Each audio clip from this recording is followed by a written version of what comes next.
नमस्कार दोस्तों, स्वागत है आप सभी का आपके अपने YouTube channel first step learning with Rohit sir. दोस्तों, आज की वीडियो में हम बात करने वाले हैं सीधा और प्रतिलोम समानुपात। ठीक है दोस्तों, तो पहले तो क्या होगा, आज हम आपको सीधा और प्रतिलोम अनुपात के कंसेप्ट को एकदम क्लियर करने वाले हैं।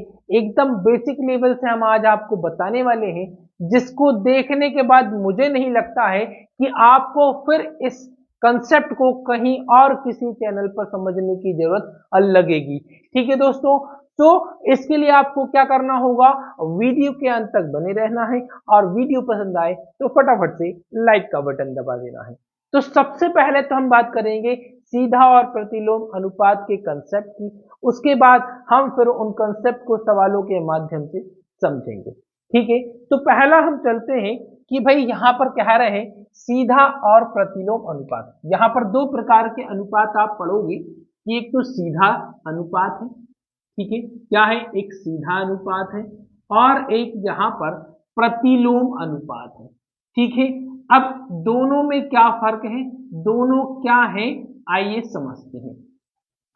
तो सीधा अनुपात की बात की जाए, ठीक है, सबसे पहले यहाँ पर हम सीधा अनुपात की बात करें तो सीधा अनुपात में क्या होता है कि भाई जैसे ही या जब किसी एक राशि को बढ़ाने पर, ठीक है, किसी एक राशि को बढ़ाने पर निश्चित अनुपात में दूसरी राशि में भी वृद्धि हो, ठीक है, किसी एक राशि में वृद्धि करने पर निश्चित अनुपात में या उसी के क्रम में उस दूसरी राशि में भी वृद्धि हो, तो उसे हम कहते हैं मेरे भाई कि सीधा अनुपात है। जैसा कि मान लीजिए एक व्यक्ति एक दिन में 40 वस्तुओं का निर्माण करता है, ठीक है, एक व्यक्ति एक दिन में 40 वस्तुओं का निर्माण करता है।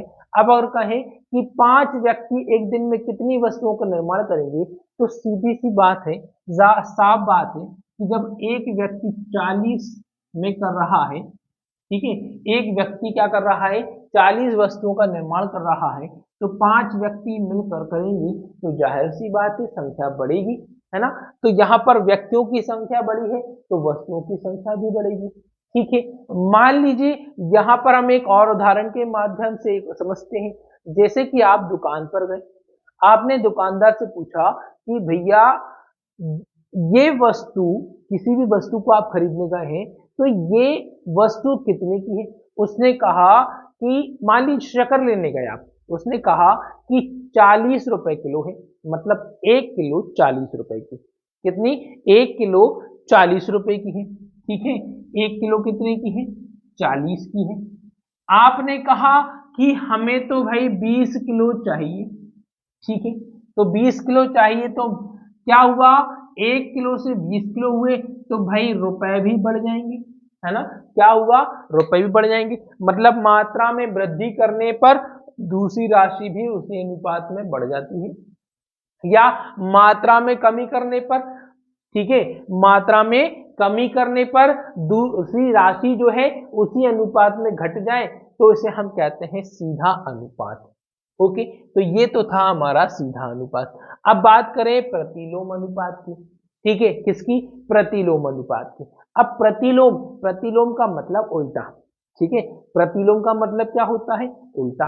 मतलब क्या हो कि अगर एक राशि में वृद्धि करने पर, ठीक है, एक मान में वृद्धि करने पर दूसरे मान में कमी आए, ठीक है, या एक मान में कमी करने पर दूसरे मान में वृद्धि हो, तो इस कमी और वृद्धि को, ठीक है, एक मान में कमी करने पर दूसरे में वृद्धि आ रही है या एक में वृद्धि करने पर दूसरे में कमी आ रही है, तो इस अनुपात को हम कहते हैं प्रतिलोम अनुपात। जैसे कि मान लीजिए एक और उदाहरण के माध्यम से यहाँ समझते हैं कि भाई कोई काम है, उस काम को करने में 5 व्यक्ति 10 दिन लगाते हैं, ठीक है, किसी काम को करने में व्यक्ति 10 दिन लगाते हैं। अब भाई उन्होंने कहा, क्या कहा कि 5 व्यक्ति की जगह अब 10 व्यक्ति उन्होंने काम पर लगा दिए, ठीक है, पहले 5 व्यक्ति काम कर रहे थे तो 10 दिन लग रहे थे, अब उन्होंने 5 व्यक्ति और लगा दिए, मतलब टोटल 10 व्यक्ति लगा दिए। तो अब ये बताइए क्या दिनों की संख्या बढ़ जाएगी, नहीं, बिल्कुल नहीं, क्योंकि यहाँ पर व्यक्तियों की संख्या बढ़ गई है, तो काम क्या होगा, अब दुगनी स्पीड के साथ होगा, तो यहाँ पर समय जो है कम हो जाएगा। ठीक है, मतलब एक मात्रा में वृद्धि करने पर दूसरी मात्रा में अपने आप कमी आ जाती है, उसे हम कहते हैं प्रतिलोम अनुपात। ठीक है, सो मेरे ख्याल से दोस्तों आपको यहाँ पर सीधा और प्रतिलोम अनुपात दोनों ही कंसेप्ट बहुत अच्छे से समझ में आ गए हैं। चलिए अब आगे हम कुछ उदाहरणों के माध्यम से समझते हैं कि हम इनके सवालों को किस प्रकार से हल करते हैं। ठीक है दोस्तों, सो फ्रेंड्स हमने सीधा और प्रतिलोम अनुपात दोनों ही यहाँ पर एकदम बेसिक कंसेप्ट के साथ समझ लिए हैं। आइए प्रश्न के माध्यम से भी हम इस सवाल को एकदम क्लियर कर लेते हैं। सो क्वेश्चन क्या कहता है, किसी सॉफ्ट ड्रिंक फैक्ट्री में एक मशीन 840 बोतलें 6 घंटे में भरती है। ठीक है, कोई सॉफ्ट ड्रिंक वाली फैक्ट्री है। ठीक है, उस फैक्ट्री में एक मशीन जो है 840 बोतलें 6 घंटे में। ठीक है, बोतलों की संख्या दी है और समय दिया है। ठीक है, आगे बढ़ते हैं। वह मशीन 5 घंटे में कितनी बोतलें भरी है, कितने में, 5 घंटे में। ठीक है, मतलब यहाँ पर दो बातों पर गौर किया गया है, एक तो बोतलों की संख्या पर, दूसरा उसके समय पर। ठीक है, तो पहले हम क्या करेंगे, इनको लिख लेंगे। तो एक तरफ तो लिखा जाए आपका समय, ठीक है, क्या लिखा जाए, समय। ओके, तो आप यहाँ सवाल को करने के लिए कुछ इस तरह से एक बॉक्स बना लेंगे। ठीक है, और इस बॉक्स में आपको समय और बोतलों की संख्या क्या लिखना है, बोतलों की संख्या लिखना है। ठीक है, अब यहां पर हमने इसको लिख लिया है। ठीक है, समय पहले कितना, 6 घंटे, यहाँ पर समय दिया है आपका किसमें, घंटे में दिया है। ठीक है, यहाँ लिख लें समय घंटे में। 6 घंटे में 840 बोतल। ठीक है, कितनी, 840 बोतल। यहाँ पूछा है 5 घंटे में कितने, 5 घंटे में कितनी बोतल। अब भाई पहले तो ये देख लें कि ये अनुपात किस प्रकार का है, सीधा अनुपात है या प्रतिलोम समानुपात है। ठीक है, सीधा समानुपात है या प्रतिलोम समानुपात है। तो भाई आप एक चीज देखिए, मशीन 6 घंटे में 840 बोतल भर रही है। अब 5 घंटे के समय की बात करेंगे तो 5 घंटे में मशीन ज्यादा बोतल भरेगी या कम भरेगी। तो इतने समझदार तो हम सभी हैं कि समय घटेगा तो बोतलों की संख्या भी घटेगी। मतलब एक मात्रा में कमी आ रही है तो दूसरी मात्रा में अपने आप ही कमी आ जाएगी। मतलब ये कौन सा अनुपात हुआ, सीधा समानुपात हुआ। ठीक है, तो सीधा समानुपात का जब सवाल होता है तो इसको हल करने का तरीका क्या होता है, भाई जो ऊपर नीचे लिखे हैं उनको ठीक आप ऊपर नीचे ही लिख दें। ठीक है, 6/840 बराबर 5/x। ठीक है, क्या लिख देंगे, x लिख देंगे। अब इसके बाद क्या होगा, आपको x की वैल्यू निकालनी है कि 5 घंटे में कितनी बोतल, तो आप क्या करें, पक्षांतर कर दें। तो ये x भाग में है तो 6 के गुणा में चला जाएगा, और 840 इधर भाग में है तो 5 के गुणा में चला जाएगा। ठीक है ना।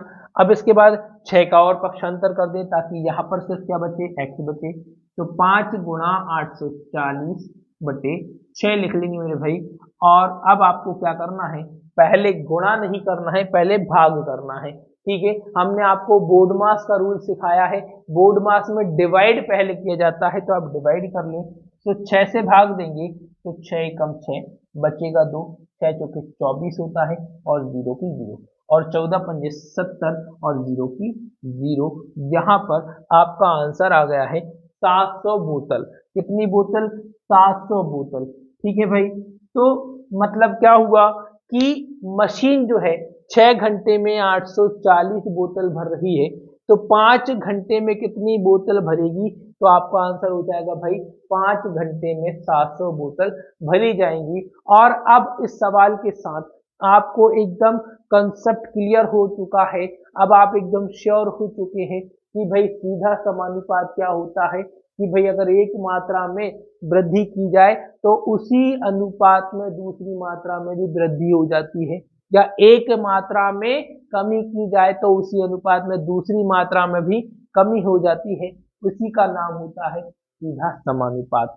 ठीक है, तो सीधा समानुपात का सवाल कर लिया है। चलिए अब प्रतिलोम समानुपात का सवाल और देख लिया जाए और उसे कैसे सॉल्व करते हैं, आइए हम उसको भी यहाँ पर सीखते हैं। ठीक है दोस्तों, चलिए इसी के साथ आगे बढ़ते हैं और देखते हैं हमारा अगला सवाल। तो फ्रेंड्स चलिए बात करते हैं सेकंड कंसेप्ट की और इसको हम समझेंगे हमारे अपने अगले प्रश्न के माध्यम से। तो ध्यान से पढ़िए, एक कार एक स्थान तक पहुंचने में 60 किलोमीटर प्रति घंटे की चाल से चलकर 2 घंटे का समय लेती है। ठीक है, 60 किलोमीटर प्रति घंटे की चाल है, स्पीड है, जो कि कितने 2 घंटे में पूरा करती है। ठीक है, 80 किलोमीटर प्रति घंटे की चाल से उस कार को कितना समय लगेगा।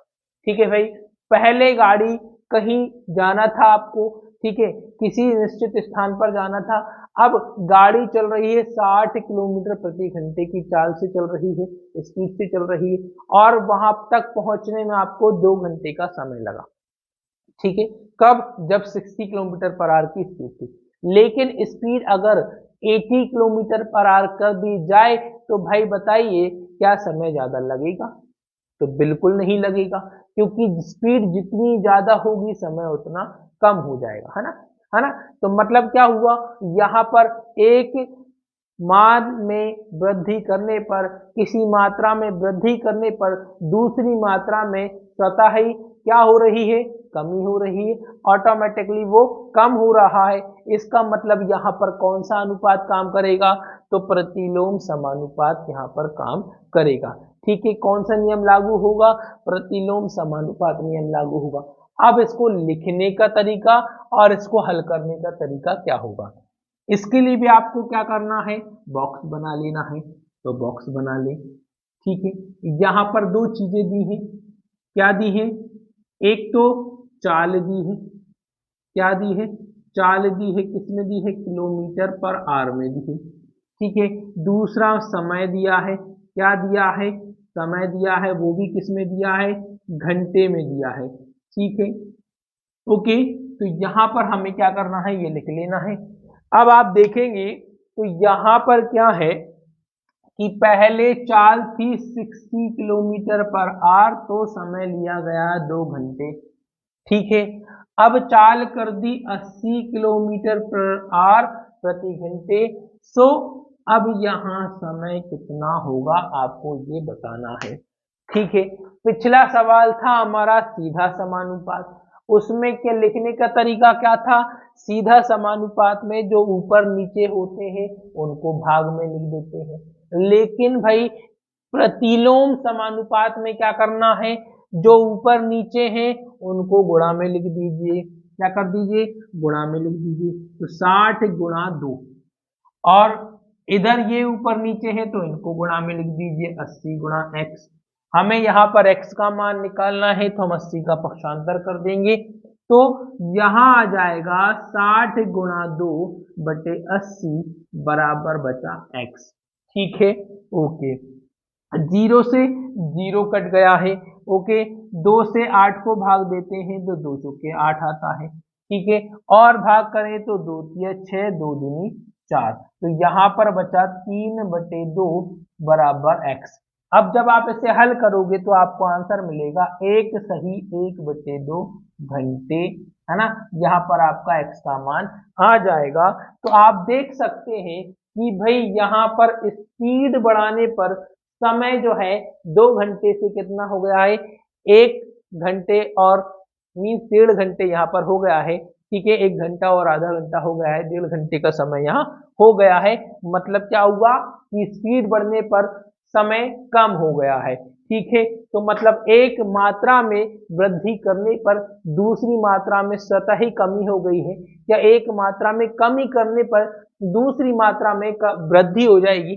मान लीजिए स्पीड अगर 60 की जगह 40 कर दी जाती मेरे दोस्तों, क्या कर दी जाती, 60 की जगह 40 कर दी जाती, स्पीड कम कर दी जाती, तो आप खुद जानते हैं कि स्पीड कम करने पर समय बढ़ जाता है। ठीक है, तो यहाँ पर हमारे सीधा और प्रतिलोम समानुपात वाला कंसेप्ट जो है हमने आज एकदम बहुत अच्छे तरीके से, बिल्कुल एकदम बेसिक लेवल से, एकदम जीरो लेवल से हमने आपको इस वीडियो में एक्सप्लेन कर दिया है।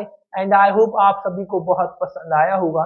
तो फटाफट से लाइक का बटन दबा दीजिए। और यदि अभी तक आपने हमारे चैनल को सब्सक्राइब नहीं किया है तो प्लीज चैनल को सब्सक्राइब जरूर कर लें। इसी के साथ मिलते हैं अगले वीडियो में एक नए कंसेप्ट के साथ। तब तक के लिए वंदे मातरम, जय हिंद, जय भारत।